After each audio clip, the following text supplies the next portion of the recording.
Good morning, agents in training. As part of your EMF fieldwork, you must be prepared to face brutal interrogations from enemy factions. You must be strong.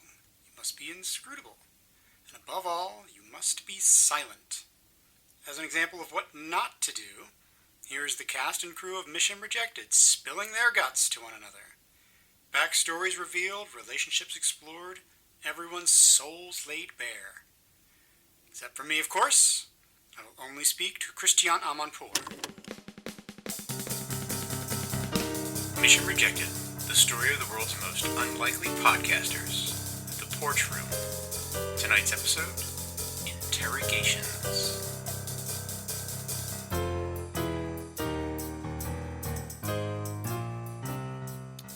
All right, welcome everyone to our third behind-the-scenes special, our season 3 wrap-up. I'm Michael DeAngelis. I'm the co-creator, one of the writers, and one of the directors of Mission Rejected, and I'm here today with a huge group of our cast and crew. And before we dive into this, I thought everyone would really quick introduce themselves so we could put a name to the voice. Well, hello, everybody. My name is Kirk White, and I play Chet Phillips. All right. Well, hi, I'm Pete Barry, one of the co-creators of Mission Rejected, and I'm with Jill Ivey, one of the performers in Mission Rejected. I'm Bob. I play the Admiral and also a host of other characters. Very happy to be here. Passing it on to Nazli. Hi, guys. I'm Nazli Sarpkaya, and I play Mackenzie McGrath. Okay. Hi, I'm Faith Dowgin, and I play Zelda Anders. And I'm Dave Stanger, and I play Bowden Moncrief. Hi, my name is Paige Klaniecki, and I voice Gloria Kovac, and I also have been on the writing team for the past 2 seasons. My name is Ashley Banks. I play Athena O'Brien, and that's it. You're welcome. Next up is Chris. Hot potato received. My name is Chris Klaniecki. I use he, him, his pronouns, and I play Skip Granger, who also uses he, him, his pronouns. John, last but certainly not least, and usually first. I am John Dowgin. I am the third of the co-creators of Mission Rejected, and I am most familiar to the listeners as Dr. Biff Studebaker, Professor Emeritus of Psychopharmacology at the University of Phoenix. It's so great to be with everybody. So for the listeners, what we've done is I put everybody's name into a internet Secret Santa matchup, so that we would get random pairings and just see what kind of conversations would spring out of them. And first up, we have the perfectly matched Chet Phillips and Athena O'Brien, Kirk and Ashley. Ashley, I have a question for you. All right, Kirk, hit me with it. I'm gonna talk about your process. With doing the show and such, did you have a strong visual in your head as to what Athena would look like, and did she differ when she was Ocean Girl? I did not have a strong sense of what Athena looked like early on, mostly because I really didn't know much about who Athena would be beyond just her existence. But I now have a very clear version of her. She's really into the aesthetic of being a villain. I think she's gone through different phases of trying out different villain aesthetics. More of a Maleficent, more of a modern James Bond spy. Your variety of villain flavors. And now I think she's settled for something a bit more modern, but definitely erring on the side of the purples and the blacks, and she definitely has a capelet. This is very important. A capelet. Just constantly swishing. Not long enough to actually get caught in anything, but enough to give you that little bit of dramatic flair whenever she walks around. Oh, nice. And if you want to hear more about the extensive conversations that I and some of our fans have had about what Athena looks like, you should join our Discord, because it is definitely something we put a lot of thought into. But Ocean Girl, Trixie was just the opposite in every way. We're talking bright colors, Hawaiian prints, probably blonde. I once saw fan art where she was wearing roller skates, which I think is wildly impractical in terms of being on a cruise ship, and therefore absolutely perfect. So, Dave, how would Bowden propose to Gloria? Oh, man. So I think obviously theatrics have to be involved in some capacity. I could see him being the kind of guy that would invite her if he's starring like in Lear, like he was, and then stop the production to get down on one knee because he's got the spotlight and he's got the love of his life. That's everything Bowden ever wanted ever. So I think that's his methodology if he were to do it. Okay, so some big production involving a production. Of course. And he's also kind of the center of attention, so yeah. Yes, That's our Bowden. So, Jill, you've just so impressed me over the years with the range of voices. I'm wondering if that's a thing that you did, that you've always done as an actor, or... So I grew up in Texas. I did not grow up in a part of Texas where accents are particularly heavy. I grew up in El Paso. And generally, if you're in El Paso and you have an accent, it's because English is your second language. It's that like there's a very distinct kind of pattern to what's sometimes referred to as the Chicano accent. So I didn't grow up with a Texas accent, but I grew up hearing a lot of different accents. And then I had family from East Texas and from Central Texas. And I started to notice that, oh, there's not even just one Texas accent. There are a lot of different Texas accents. This was around the time that like Tiny Toons and Animaniacs were also getting to be more popular. Oh, right, and so I just kind of started to pick up like different voices. And I also realized that I was kind of a sponge for it. So if I spent a long time talking to somebody with an accent, I frequently picked it up. Now, all of that being said, I don't think of myself as somebody who's particularly good at accents. I think I mostly do voices. Because I remember when you tried to get me to do an Australian accent, when originally you'd envision Lex as being Australian. Right. And I think the best I could do was like Dick Van Dyke and Mary Poppins Cockney. So right, yeah, we had to do some on the spot rewrites of that character. But, which came out amazing. Right. That we were on the phone, talking, okay, well, what if it's this right? little Well, girl? yeah, because we came up Valley with a girl couple of different ideas, and then I think it was that like vocal growl, or like that you were just like, oh yeah, that works. That like that crackling sound, which I know we were just cracking up over the phone. We're like, okay, well, this is definitely if it's making us laugh. And I know that our season 2 outtakes, there is just a take of me making a very long crack for it's like 20 seconds long. Yeah. But so I think that, I had younger sisters and I did theater, and I got to where like I could kind of pick up and imitate other people that I was around. And so Lex's voice that we do is it's based largely on somebody that I know, and I'm not going to say who, with some other elements of other people coming in. And I just like I have a lot of ability to just kind of change the intonation and tone of my voice. And it's fun. So that was a very, very long answer to your question. So Chet is a great character, very important to many different aspects of the series.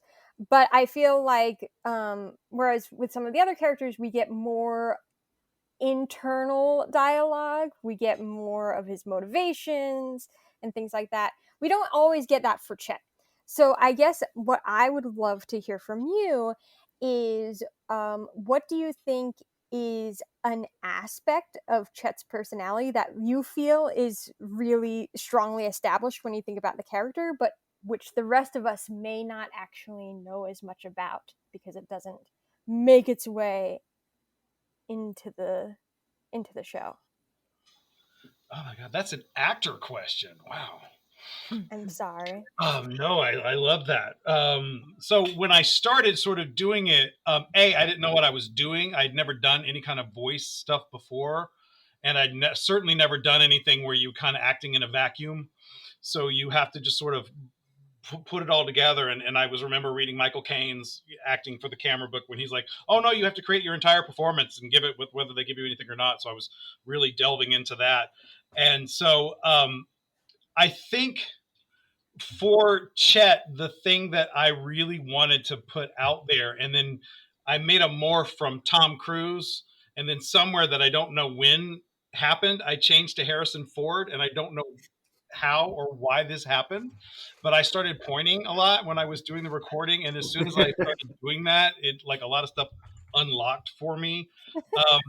So I think the aspect of Chet, now I will attempt to answer your question, that I think the beauty of Chet in general is the facade of I'm the best, but the moments where the facade cracks and the real insecurities come out. And I think that as the story progressed, especially with the falling in love, that whole arc, really started seeing the insecurity come out. And so what I would hope maybe, and this was what I thought very challenging, because obviously if you're doing it with a camera on you, you can show those kind of cracks. But I hope that some of the real fear of Chet came through in certain moments, of not being good, not being worthy, not being the best, of being obsolete, of everything like that. Does that make sense? It absolutely does. And I would just like to assure you that compared to Athena, obviously he's not. Well, John P. Dowgin, Yes. first of all, I'm so impressed that you had Dr. Studebaker's credentials all really down. It's one of and my ready to favorite share with lines I us. ever wrote. So Yeah. I figured you had that on the wall next to you or something. You're just reading off of it, you know. My Ashley said that the fan art was one of her proudest moments. One of my proudest moments is I recently learned we have a fan in the Philippines who named one of her cats Studebaker. Well, yeah, my question for you, John, is now that Mission Rejected has finished its 3rd season, you know, how does it feel? How does it feel to be done with season 3? And what do you treasure most about this experience the past few years? Oh, it feels like we just started last week to me in so many ways, which I think is a good thing. It means it's not getting old. How do I feel? I feel content and pleased, and I'm happy that this thing we came up just bantering back and forth in Austin, Texas in 2018 after leaving a podcast seminar at the Austin Film Festival. I'm happy that it's brought this group together, and it's made us all, we become friends. We enjoy each other's company. I think we enjoy working together. I certainly enjoy working with you guys. My absolute favorite moment, the one moment I treasure the most of all, the one moment I laughed harder doing this than I ever have at anything else, was when we recorded the Blockbuster Video episode in season 2, where everyone's personalities had switched. And McGrath was Skip and Skip was McGrath. And we wrote it.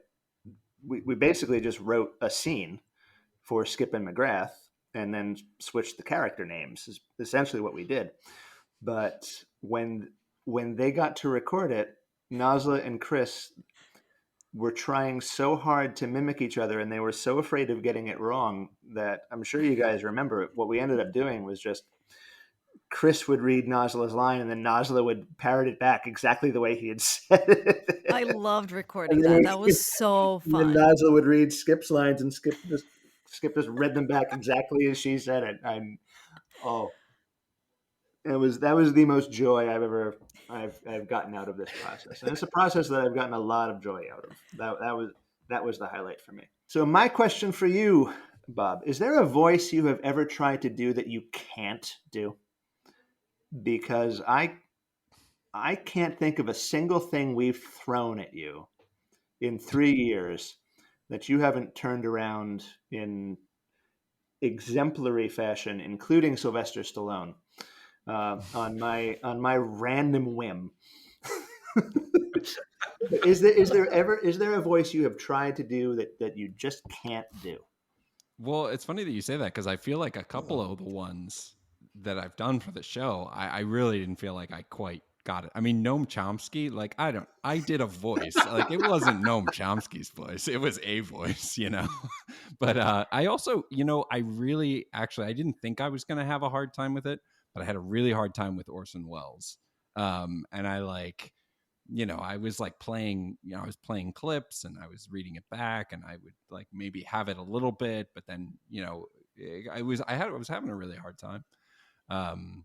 But yeah, I think it's hard to do voices that aren't very unique. You know, if there's not some like really obvious, like sort of way that a person talks or like a, you know, really silly like quirk about their voice, it's that can be really hard. But I appreciate you saying that because yeah, I feel like a lot of the parts, I feel like I didn't quite get them, you know. No, I don't think anyone else feels Nobody the same way. else feels that way. When I came up with Jambo, I was on vacation and I texted Mike and Pete. I said, "Do we have anybody who can do a Stallone?" And Mike was like, "Give me an hour." And then he replied, "Yeah, we have a Stallone." Well, it's funny. I've actually recorded myself doing Sylvester Stallone before that show. I 1 year for my dad, like as a joke. My brother helped a little bit too. We did a whole like series of spoof recordings of like NPR like shows, and there was one that was like an interview, and I did like Sylvester Stallone for it. So it was like I had actually done it before. Excellent. I have a question for Dave. So Bowden is a wealth of useless pop culture references, and I need to know if you too have as a deep knowledge of random vague pop culture references too, or do you find yourself sometimes wondering like, what has John Dowgin given me to say? What musical theater minutia has J. Michael foisted upon me? I have to confess, I often have to Google a lot of the references given to me. I am by no means a good source of anything current going on, nor have I ever been. I'm an 80-year-old trapped in a 70-year-old's body. I do not keep up with the kids these days. But it's fun to learn. It's a lot of fun to learn. So yeah, good question. Awesome. I have a question for you, Faith. Okay. If we were to make a movie version of Mission Rejected, obviously you are the perfect Zelda, but if you had to cast any celebrity at any point in their career to play Zelda, who would you cast? So John and I have actually talked about this because we're nerds. So John actually, especially after we saw Suicide Squad, John and I thought that Viola Davis would make a really amazing Zelda. Yes. She is very kick-ass. She's very take no prisoners. I think that because I do have a deep and abiding pop culture knowledge, I also think that Tyne Daly from like her Cagney and Lacey years would be a very interesting Zelda. So excellent choices.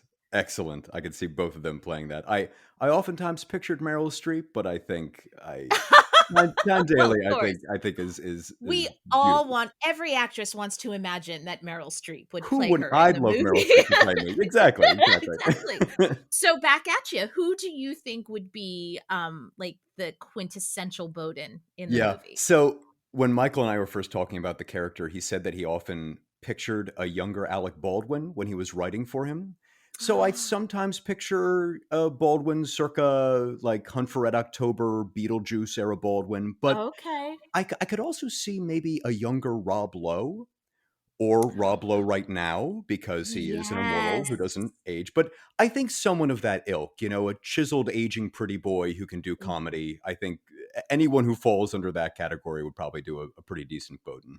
Yeah. I agree. I would happily listen to either of them do that role while also still wishing that it was you. Right back at you.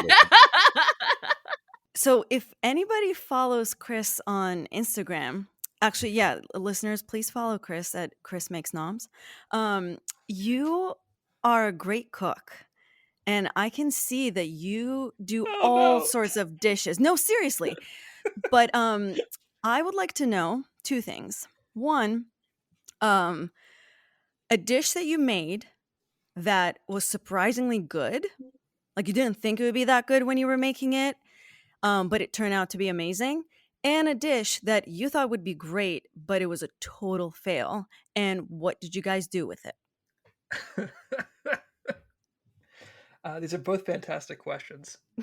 Spoiler alert, half of the questions that I have here are also about food because I was prepping to ask Nazli questions. Yep, we share that. Okay. All right.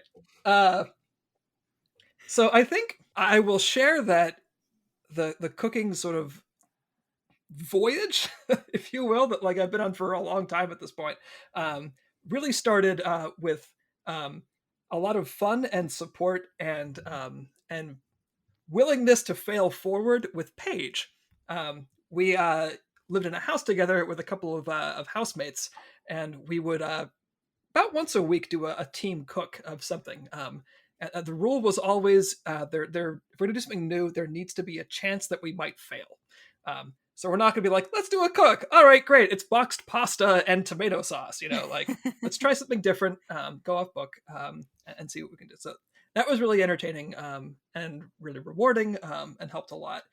I would say to your first part of your question, the dish that I thought at the time was like really going to belly flop and ended up being quite great was, I think, our first attempt at cooking together at all as adults. We were making chicken and ham pie out of a Harry Potter cookbook. Chicken and ham pie. And we went and we did like a handful of things wrong with the shop. Like we got chicken, I think, with bone in it, and it was supposed to be without bone. So like the poundage was all wrong. We used the wrong sized pan. And we ended up sort of calling it, as it stitched together, Derpshire pudding. But the Derpshire pudding was one of my favorites. It ended up tasting really, really good despite everything.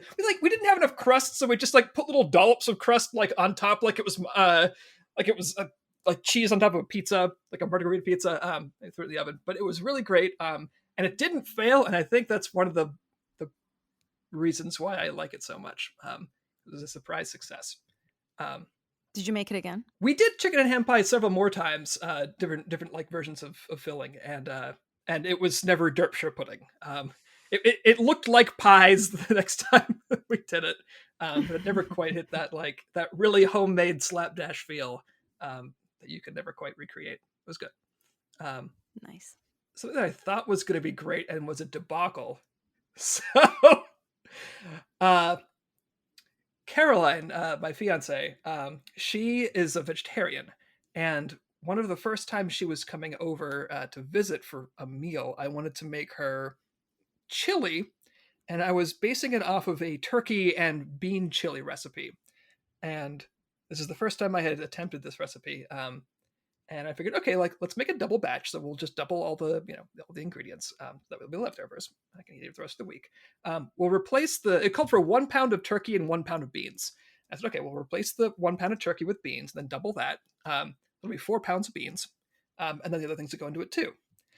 And for those of you who have made things with beans before, you might know that there is a difference between a pound of wet beans and a pound of dry beans. Oh my God. And I got dry beans. I got 4 pounds of dry beans, and I read up and I was like, okay, I got to soak these overnight. So I'll do that. So I put 4 pounds of dry beans into the largest Dutch oven that I had. I left it out overnight. And I came downstairs the next morning, and it was overflowing with beans all over the counter. I got out a measuring cup to put this into a container. It was 32 cups of beans. I had 32 cups of beans, and I was like, well, I guess we're going to do the double batch then. So I went forward with the recipe with 32 cups of beans. It was 2 stock pots completely filled with mostly beans. It was not chili at all. It was just like way too many beans. It tasted of beans. It smelled of beans for like a week in that kitchen. Caroline was very polite. She said it's good, and her tone of voice very much conveyed like, oh, he tried. And I have never had worse chili in my life. I wish our listening audience could have seen Nazla's face as Chris told that story, because it was as if she was watching the scariest movie she had ever seen. Just the horror, the hand over the mouth, the wide eyes. It was I amazing. also can't. Those shows like Nailed It, where everybody's messing things up. I can't watch those shows. It's not enjoyable to me. It's so horrifying. I like watching shows where people are exceeding like their own expectations with the cakes that they're making. So, all right, yes. season 4, McGrath goes on Nailed It. No. But what about you? Because you also do a ton of voices in this show. So like, and you do some accents. So like, where does all of that come from? Well, again, like I think I feel like the same as you, that I'm like that it's more voices than accents. I think Monty Python was like, you do the oh Dennis, it's a lovely build over here, and when you're in high school. I think when I was in grade school, I mean, like we just hung around doing, like, I grew up in my grade school was in the early 80s, so it was this lady, America, my name is Ronald Reagan. Like Ronald Reagan was definitely the first one you did, and Howard Cosell. We had Howard Cosell and we had Ronald Reagan, and then basically, fun. Yeah, I was big into cartoons, and I think you get, The Simpsons. If you do Professor Frank, or you're doing whatever. I think I used Professor Frank in one of the episodes as one of the things. So what I really wanted to ask you is, how bad was Tex Amarillo? Oh, I loved it. That's what I really need to cackling know. through that entire episode because again, like there are different Texas accents, and so if it had been just like and I mean, there's the same way that there are different London accents, right? But like if you were trying to do a posh accent and you'd screwed it up, then like it would have been very clear. But Texas. Because of Texas's size, everything's so spread out, and then also you get into the cities where there are like fewer people have accents anymore as the cities become larger and more cosmopolitan. And then you've got, up near the Oklahoma border sounds really different from when you're like way down southeastern Texas near the Louisiana border. And so I just kind of listened to it as like, all right, I know there are different, I just kind of, it's like Texas has been around a lot of different parts of Texas. There's someone out there who sounds like Tex Amarillo. And anyone from Texas who wants to tell me where Texas from, I'd love to know. Not Amarillo, I will tell you that. If you could have only one of the following starches in your diet for the rest of your life, foregoing the other 3 of these 4, rice, noodles, potatoes, or bread, which would you choose? You're still allowed to have fruits and veggies and stuff, but when it comes to starchy foods, your food has to come from the one you pick. That means if you pick noodles, no more hoagies or sushi or french fries, etc. and so forth. So when you say bread, that includes sandwiches, pizza. It does. It does. Ooh, you're mean. That's a really cruel question. This is a very cool question. And I will tell you, when I first moved to New York, I decided to start a paleo diet.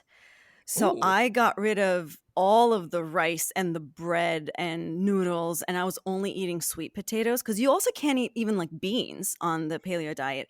And I have to tell you, it got really boring. And I just, I didn't know what to eat, because when you take out all of those, you realize 90% of your diet is those starches. This is hard. Rice is very versatile. You can turn it into a lot of things, and I can make things with rice flour as well. Now that I think about it, any type of baked good or even bread. Bob's Red Mill has great rice flour mixes, guys. So as long as I get yeast and rice flour, maybe I should pick rice. Although I do love potatoes, all kinds. I like white potatoes. I like sweet potatoes. I'm gonna go with rice because I can, do a lot of things with it. But I do not like you for taking everything else away from me.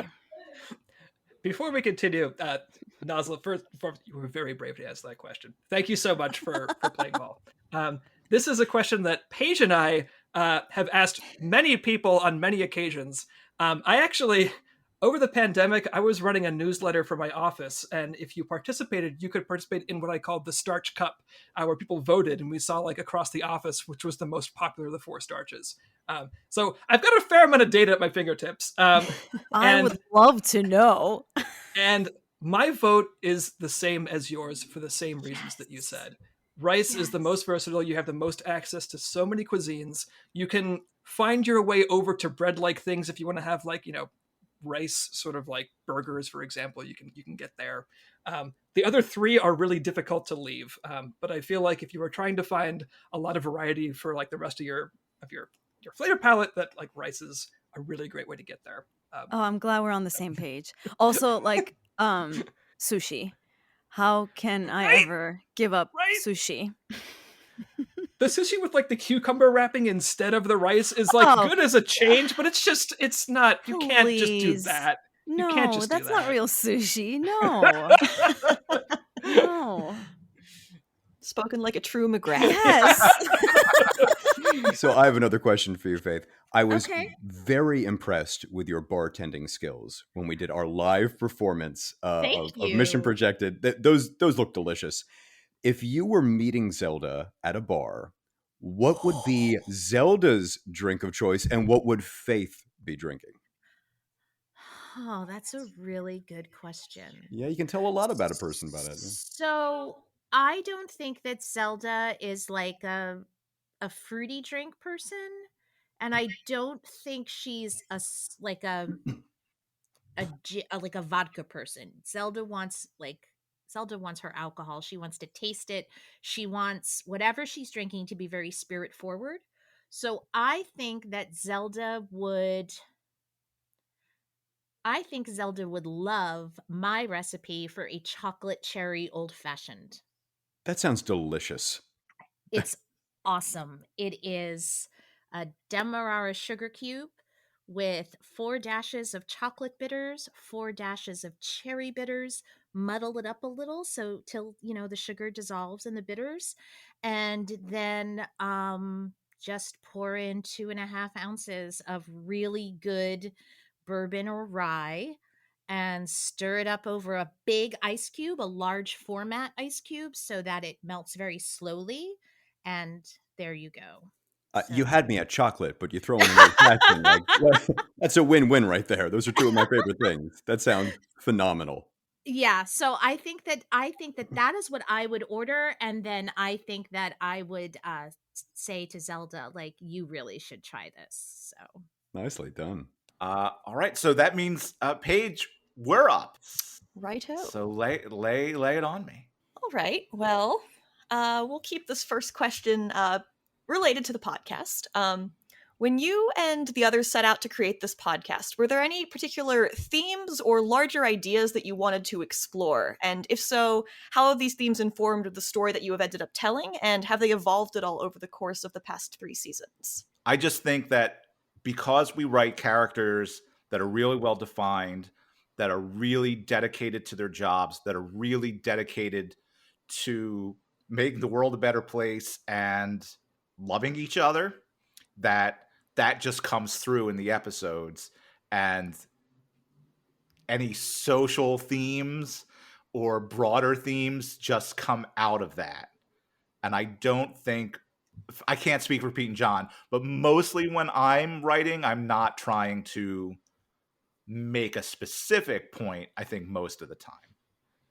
Just a general worldview. Yeah, thank you. That's super interesting because I feel like a friend recently introduced the idea of like kind media to me is the terminology he used. There's kind of a renaissance of it, and people are really embracing shows like Ted Lasso, Schitt's Creek, The Great British Bake Off that just have like, kindness imbued in their veins. And I feel like the show you guys have created is sitting really nicely in that echelon of content that people are just craving right now. But at the same time, you have been able to share the amount of cynicism that you have for, the failures of our government over the past several years or society. And so walking that line between, being kind and like promoting that sort of worldview, but also, I guess, expressing discontent where it is warranted, I think is a really cool balance that you guys have struck, and something I've really enjoyed seeing.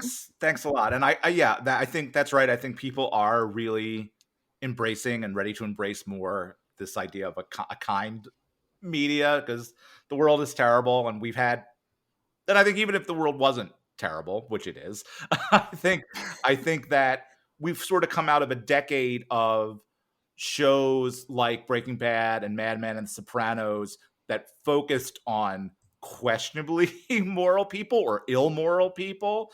And I'm not saying this was a bad thing. I loved those shows, and they were complicated, beautifully written characters. But like, what if we were nice to each other instead of selling meth, right? So Pete and John and I all have our little recurring characters, but you're a regular in every episode. You're a main character, and you're a writer. So how has that experience been? Do you find it really easy to write for Gloria, or is it harder to write for Gloria? Like, is there another character that comes to you very easily? Like, what is that intersection between actress and writer? Oh, interesting. I think Gloria, I've really enjoyed writing the scenes, or like really digging into like who she is as a character, like on a deeper level. In the most recent season, there was a scene between her and Bowden where they talk about, like, you know, when they're essentially like in the midst of coming back together. They've broken up because they were separated because of the oceanologist takeover, and so they're kind of just like laying all the cards on the table, you know, and trying to figure out like why does it feel weird now that they're back together, but they're not together anymore. It's still kind of awkward, and I just really enjoyed that scene, and I remember like feeling very. I think I felt like I had a very clear idea of where they were both coming from. Like it felt very clear to me, and I think rooting my perception of these characters in like those heavier moments has been a lot of fun, and then like adding all the layers and the jokes on top. But I think my understanding of them comes from this like place of how they feel about each other. Not just Bowden and Gloria, all the characters, and how does Skip feel about McGrath and vice versa. And I think that's, you know, what you're just talking about, like the relationships between these people. They all love each other is one of the special things about this show. And so I think that's where I try to approach most of the writing from. How does composing for audio drama, specifically for Mission Rejected, work? Again, a lot of the way I compose is just play. Mm-hmm. You know, I think that's how it comes out. You set down a beat, or in the case of, you know, Johnny Wumbuck, it was like violins or cellos, just boom, boom, boom, you know, something like that. So yeah, and you set that out and you fill it out. I've written a lot of music for this show. It's not the most polished stuff. It's a lot of it is just like I just do it very quickly. I don't have much time to work on it. I think the thing I'm the most proud of, and again, maybe not the most polished, but I think the thing I love the most is the end of episode 206, which is Lex and Chet and everyone attacks Athena's island for the first time. And so it's the theme song is going, it's like da, da, da, da, da, doing the thing, and then all of a sudden it just changes into the dun dun, like, and there's a sudden change to like, oh wait, something's happening, and then it goes down and it's like and there's such I like how there's such just drama and conflict in that, and then Archie gets caught and it stops and it's like damn it, and the trumpets I managed to get like that was real like a fall that's like you know, Quinn falls into the volcano, it's like it's like no, it like I don't know why, but I just love that moment. And then 207 starts up and then just the music just picks right up again. The same like the end of 207 is like Athena's like, well, what's in here? And it's like, oh, they're still hanging into this thing. So yeah, it's I think 206 and the end of 207, those are some of my favorites. Awesome. Although Johnny Wumbuck, I did like how Johnny Wumbuck sounded amazing. Bob, what is the first voice you remember doing for an audience, for somebody else? You know, growing up, we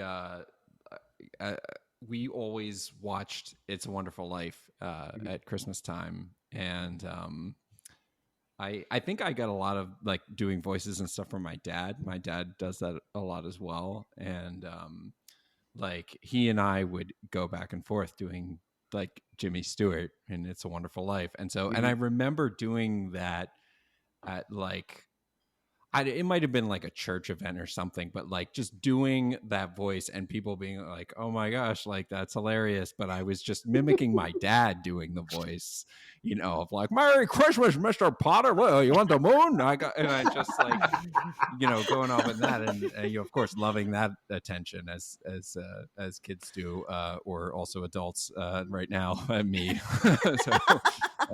But yeah, I think that might be a first for me.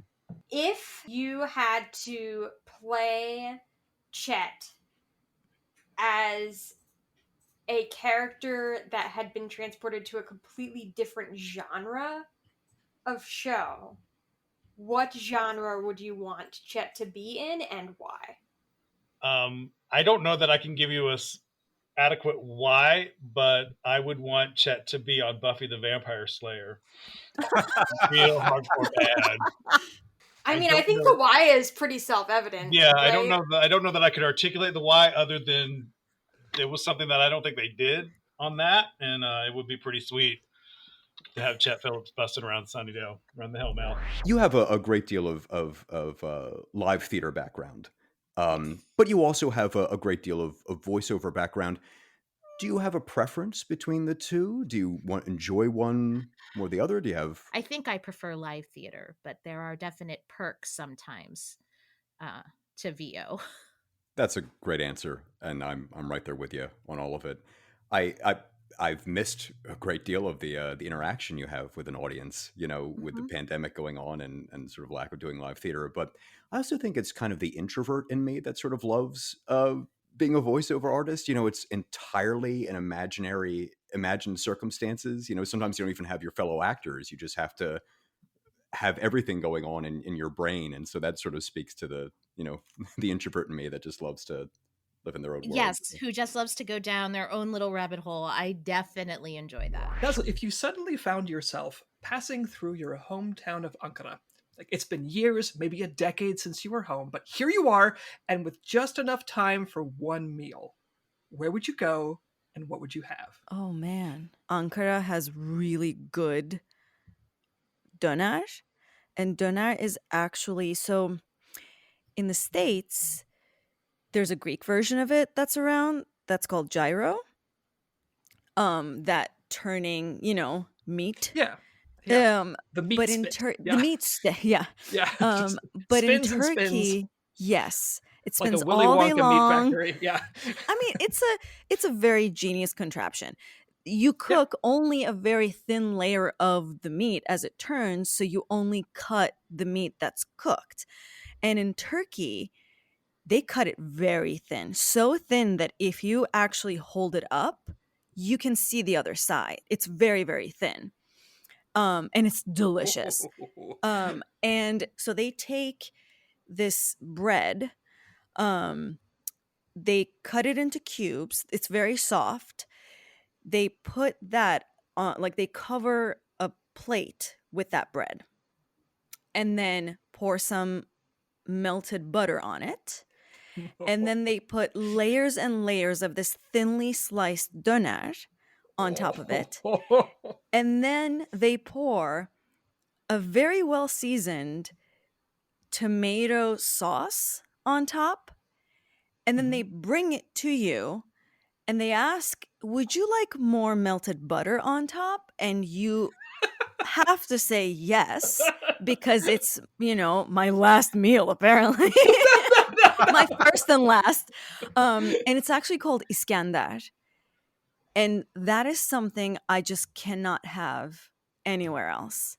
That would be my now, meal. Sadly, you've sworn off bread because of Chris's previous question.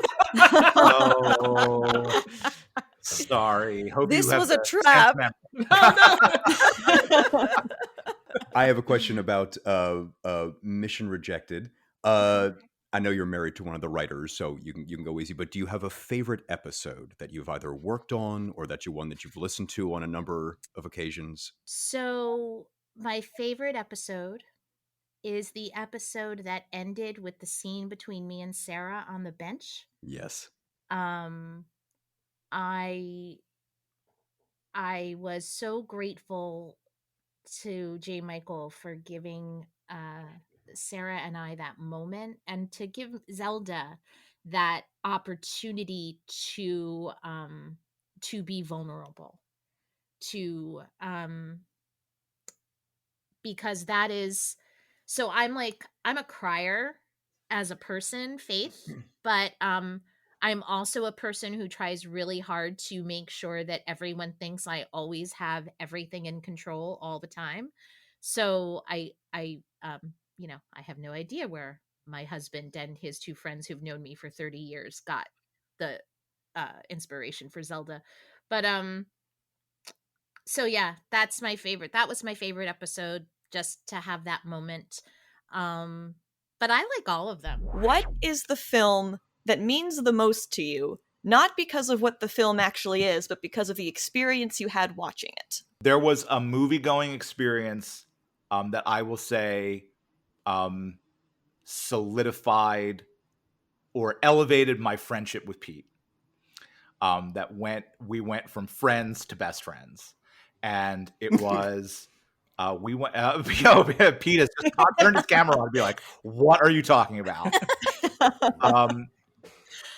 So Pete and I were doing a summer stock production of Guys and Dolls, which was great, and we were having a lot of fun. We were having a lot of fun together. And we, as happens in the theater, sometimes there's a love triangle. And I liked a girl, she liked Pete. It was getting awkward. But one day, on like a weekday, there was going to be a party. I don't remember, like people were going to somebody's house or going to go do a big thing. Like the whole cast went. And I said to Pete, well, let's go. And Pete said, let's not. Let's you and me go see The Iron Giant. It's a beautiful story. And I don't think we specifically talked about anything, but there was something about the emotion coming out of that movie. When we left that theater, there's like nothing was ever going to come between us. I can't really articulate it better than that. We went in as friends and we came out as best friends. I think if there's a movie that can do that, if you told me it was The Iron Giant, it would not surprise me. Like The Iron Giant is an incredibly special movie, and like the hour 20 minute mark, like that hits you hard. Yeah. Just oh gosh. Yeah, it was highly recommend to anyone who hasn't seen it. All right, Paige, I feel like I have a lot of questions for you. How has or does growing up in Springfield influence your writing? Because I think it really does for me, though I'm not entirely sure I could articulate it. That's a very good question and a tough question. I understand why it sounds like you also don't have a clear answer. I know the answer is yes, but could I? Yeah, it's not the same as like I know some people, grow up somewhere and like they tell stories about that location, and I'm not writing stories about Delco. I don't think that I'm Delco enough to do it. I don't think I could. I think retroactively, and I don't think I knew this at the time growing up in Delco, but Chris has, I guess put it into my mind that I often start thinking about myself in terms of like where I fall on the bell curve of, where is the average person and what they think about this movie, and like, am I on one side of the bell curve or the other side, and why might that be? And so I think in Delaware County, I was not in the middle of the bell curve. I, was a dork who liked theater and movies and got along just fine. I didn't have, a tragic childhood or anything, but I definitely don't think I was in the majority in a lot of ways. Right.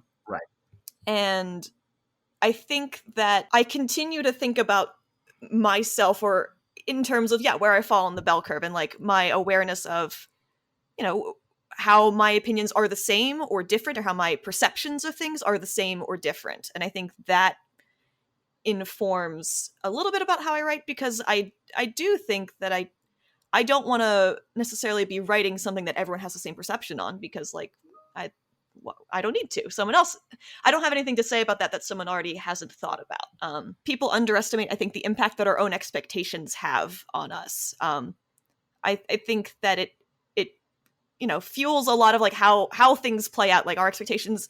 Talk about this with movies. Like expectation going into a movie, I think, can impact how much you like it, and I think that also matters on a larger scale when you go into certain experiences, and like who you think you're going to be at a certain age. Who are you when you actually are at that age? Like that also like impacts the expectations you have impact who you become, but you don't necessarily become the person that you expect. Well, there it is. Your moment of zen from Gloria Kovac. Mission Rejected was created by Pete Barry, J. Michael DeAngelis, and John Dowgin. This episode was written and directed by J. Michael DeAngelis. Interviewing each other were Ashley Banks and Kirk White, Jill Ivey and Pete Barry, Bob Killion and John Dowgin, Nazli Sarpkaya and Chris Klaniecki, Dave Stanger and Faith Dowgin, and J. Michael DeAngelis and Paige Klaniecki. Music and sound effects by Pete Barry. If you enjoyed this peek behind the scenes, know that our Patreon supporters receive an extended version of this episode, as well as an ongoing look at development of the season. To support us for as little as $1 a month, visit missionrejected.com and click Support Us. It's like the price of a cup of coffee every day. This has been a Portrait production, copyright 2022, Extraordinary Missions Limited.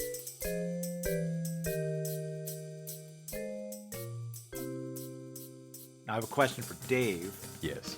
Do you remember your answering machine message your junior year at Muhlenberg? And will you sing it for me? I remember it. You have reached Dave Stanger's phone, but unfortunately he's not at home, so leave your message at the tone. He will get back to you. And then it went on from there, but It went on. It went on. Way too You long. have reached Dave Stanger's telephone. Unfortunately, he's not at home. Just leave your message at a tone. And it went on until the thing beeped. I feel like Dave was trying to get you not to leave a Dave message. the introvert was trying to get you to just hang up and not try to talk to him. That's probably also true.